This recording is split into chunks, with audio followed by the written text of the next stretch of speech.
When you open your wallet or scroll through your banking app, it might seem like all plastic cards work the same. But if you've ever heard the term charge card and wondered how it's different from a regular credit card, you're not alone. Most people assume they're interchangeable, but the truth is, charge cards and credit cards operate on very different rules, and those differences can affect how you manage your money, how much you can spend, and how your credit profile evolves. In this video, we're going to break it all down in the clearest, most practical way possible. You'll learn what a charge card really is, how it compares to a credit card, which one fits your financial lifestyle better, and how using either one affects your credit score, spending habits, and reward strategy.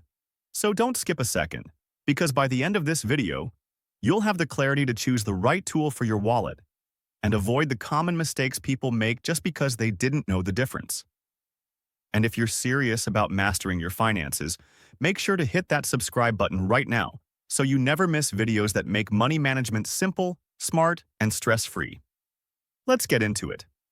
A charge card and a credit card may look identical at first glance, but once you start using them, you'll quickly notice the fundamental differences that can affect your spending habits, payment responsibilities, and long-term financial strategy.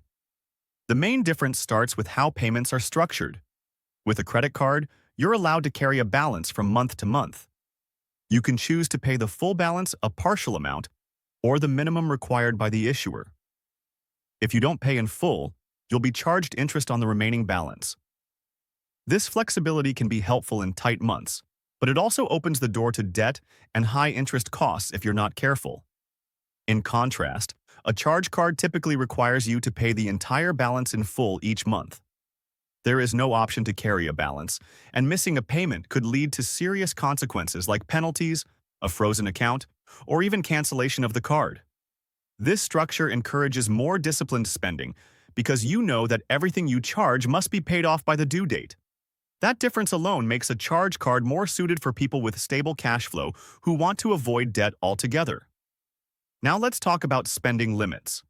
Most credit cards come with a fixed credit limit, say $5,000 or $10,000, and you can't spend beyond that without a decline or over-limit fee. Your credit utilization, or how much of that limit you use, is a key factor in your credit score. Charge cards, on the other hand, usually don't have a preset spending limit. That doesn't mean you can spend endlessly.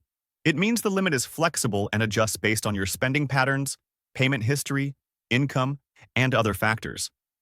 This can be an advantage for big spenders who pay in full, but it requires the issuer to trust your ability to handle larger charges responsibly.